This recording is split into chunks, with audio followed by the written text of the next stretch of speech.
Hi, everyone. I'm excited to introduce you to a longtime friend and colleague, Jane Greenwood. Jan, welcome. Thank you. Hi, everybody. I've invited Jan to chat with me today about what it takes to build and lead healthy teams. This is a topic that's dear to Jan's heart, as you will soon find out. In fact, she has a book coming out in February that's titled The Grace-Giving Leader: How to Develop People, Lead Teams, and Mentor Well. Jan is a pastor, a teacher, and a mentor. She has a thriving faith-based community, mentoring community called Brave Strong Girl. Jan, I am so glad that you are here. I'm glad that we get a chance to connect like this. Well, I was so excited when I received your invitation. I love the vision that you shared with me, and teaming is such a huge, gratifying, important part of my own journey. And so I was eager to be a part. I felt really honored, and I'm excited to be here with you today. I love it. Well, let's jump right in. Why is it that you're so passionate about teams? Over the years, I learned that doing life without a team is really hard. Really, really difficult to sustain enough energy and vision and gifts and talent. There's so many things I don't have that I would wear out the things I did have and still not succeed. But when I encountered teams and I began to understand how to submit my gifts to another leader within a team and watch our gifts begin to bloom, man, that was exciting to me because the leadership gift in me does like to win. I like to be influential. I mean, if we're going to do it, let's do it, right? So it's like experiencing a different kind of success. And also for me, when I began to work in teams, I began to experience successes more than numbers or boxes or task. You know, success became the journey and the relationship. And eventually, as I matured, it became about not me winning, but someone else winning. What I'm hearing behind your words is that you know how to take a team that maybe is not cohesive yet, but you know how to help realign it, how to shift more to that from a group of disjointed individuals to a cohesive team. Let's talk about that. How do you help your team to get on the same page and become cohesive? Well, this is pretty elementary, but it is powerful. And I would just say to anyone that's coming into a new team, they don't know each other, or even they know each other, but they're not functioning well. I would say to that leader, you have to care about the people. So until I care about the people, they don't care what I want. And that's just the truth. They may be trying to please me. They might even try to do their job well. But when they feel cared for, it opens up a connection and a vulnerability, which allows each person to then bring to the table their ideas and to process. And so for me, when I came at my most recent team, I came into 2 years ago, and I probably spent a good 6 months getting to know them. I would test them. We would, take every kind of test you can think of, including strengths-based testing, and talk about our tests and compare our results and talk about, wow, look, our team is strong here, and you bring this element. And then, I'd take them to lunch and hear their story.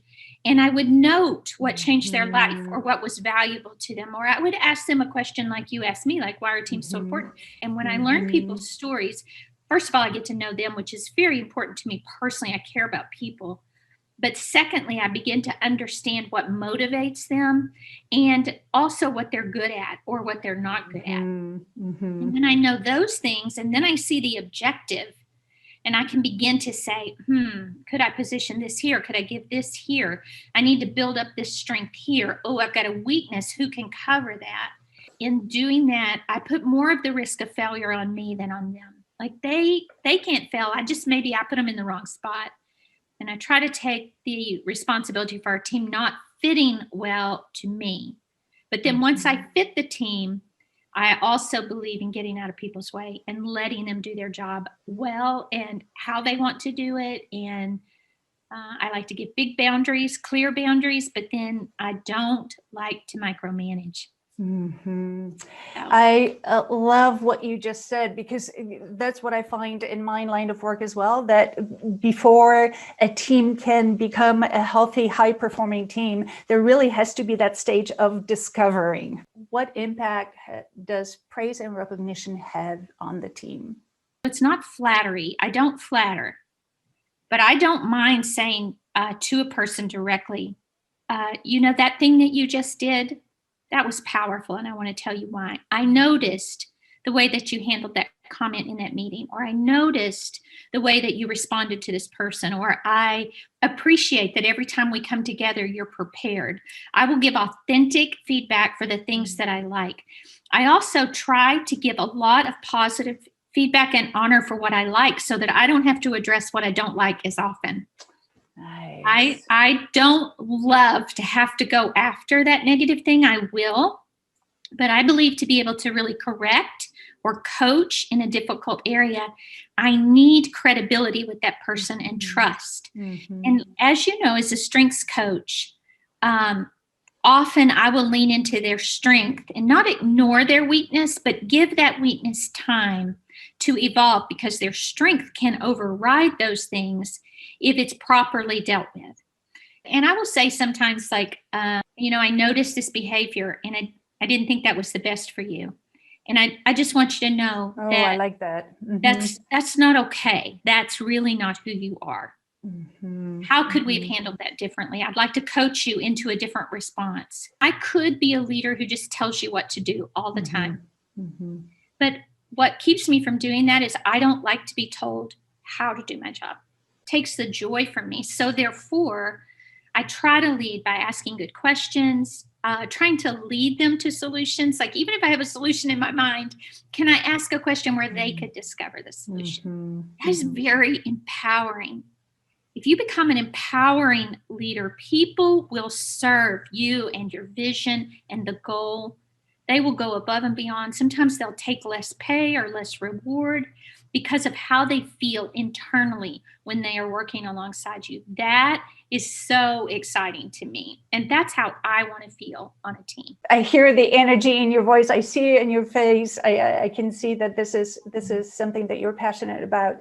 So let me slow down the tape a little bit for myself, so I learn more and offer it to other leaders. I think I heard you say that when you affirm someone else, as well as when you correct them, you try to do it. You try not to postpone that. Tell me a little bit more about that. I lived in a season for quite a while where I avoided, the crucial conversation or the elephant in the room, and often to my own detriment. Usually there was something happening where I was getting negative vibes, but I didn't know why. And so I would just work harder to please that person.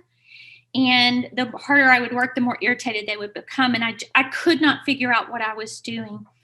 And so having to learn to just stop and say, hey, maybe this is me, but something is going on. And being brave enough to say, that person has a problem with me, and I'm going to invite them to tell me, and it's going to hurt.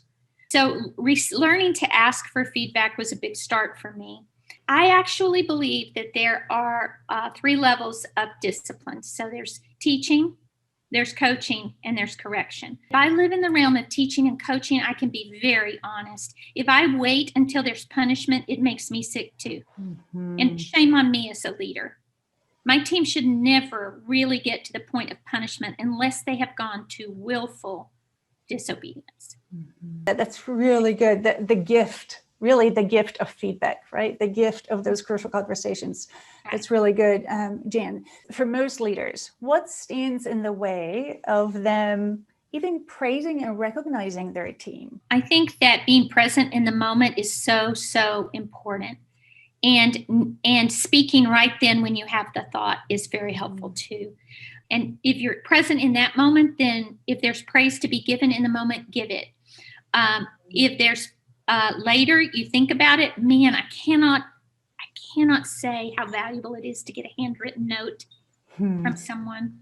Man, that's a lost art, y'all. And I will say sometimes affirmation doesn't always have to be the words of praise. Like, I can't believe how my team will compete for a pizza party Or, one day we were recruiting new volunteers and we had a volunteer push and, our teams were going to win a pizza party, but the individuals could win like a $10 Starbucks card. Well, they went to town and back for a $10 Starbucks card. It's the joy of the competition. Mm-hmm. And so sometimes your praise is public. It's speaking up in a meeting. That was phenomenal. Thank you. Sometimes it's private. It's in a note or in the hall. And sometimes, your reward can be something really simple and fun, like a pizza party or an acknowledgement. But let me just say this too. Please don't withhold from performers promotion, bonuses, or great pay. Just be generous with praise. Make it authentic. Be real, but be generous. If you give more, you'll be surprised. It will come back to you. I love that. And I love the point that you made that it really doesn't have to cost anything. I don't particularly like reviews. They always create tremendous tension. But a review especially will be difficult if you have held your grudge all year long and now you want to talk about what you don't like or what you wish you had seen. Mm-hmm. I've made it my personal goal to not go into any more reviews with anything on my chest I haven't already discussed. I don't like surprises myself in a review. I feel like I work with you every day, and if you have a problem with me, you should speak up. But reviews tend to create in us a corrective mindset. And I just want to encourage all of us to remember that because they carry so much weight, you could say the same thing you said the Monday before and the person be fine, and say it on the Monday in the review and they'd be devastated. So I believe in reviewing often and giving feedback often, saying you're doing great. I think you're doing well. I have to do it often and give lots of encouragement. I am so glad that you brought out that point, because I am just as convinced as you are that a big part of transforming a team from strong to stronger or dysfunctional to healthy, a big part of that is communication. And what I heard you say is that there's a certain cadence to how you communicate with your team. And I imagine you also expect that cadence from your teammates and how they communicate with each other with you. Can we talk a little bit about that? So what happens prior to that review? I want my oversight meeting to not be a list of here's my to-dos and what you can do for me. I might bring something that you can do for me, but really the purpose of an oversight is for me to sit down and say, how's your work going? Are you running into any obstacles? How could I help you? What do you need from me? Which is kind of different than how I used to give oversight. I used to give oversight of here's where we are, here's what I think you're working on, and these 3 things need to be done this week. Do you have any questions? That's when I was the master controller of my fate. And I'm just not. And I trust people so much more than I did then. So for me, that weekly or bi-weekly, it doesn't always have to be every week, but I try to have a one-on-one oversight with my team, a private conversation, and I try to make it as safe as possible for them to bring me any concern, personal or professional, that's on their mind. I also do believe in team meetings, although team meetings can be time wasters if they're not carefully planned. So generally, my particular very close team meets once a week, and each week we might have a little bit different emphasis, some shifting the location, the timing. My team that I am a part of, in which I am overseeing, we meet bi-weekly and for a longer period of time. So every 2 weeks, I'm bringing back to my team insight, trickling down information. And I have a longer period of time when I see my oversight, but I like to keep my oversights available. Also, I will say to my team like this, I give them 30 to 45 minutes for oversight. If they need less, great. If they need more, then I think it's my job to make room in my schedule to accommodate that. Like, my job is actually to be available to you. So sometimes when you are the boss and you have so much on you, like literally finding another 30-minute slot, it becomes very painful. Mm-hmm. But can I say, when I have neglected to go back and make sure that we finished that conversation, what it communicates to the other person is I'm too busy for you and I don't care, which is, I do care, and maybe I was too busy. So again, this all comes back for me back down to the foundation of do I care?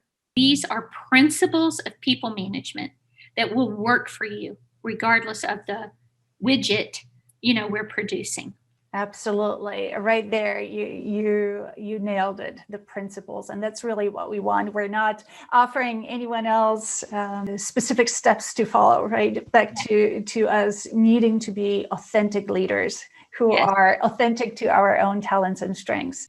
One of the things I have to be careful of is that not everyone responds to my leadership style. I can smother, otherwise known as mother, which is not always great. And, for years and years, I led women, and now I lead a contingency of men and women. It's been very helpful to me to learn how to lead graciously, but not try to.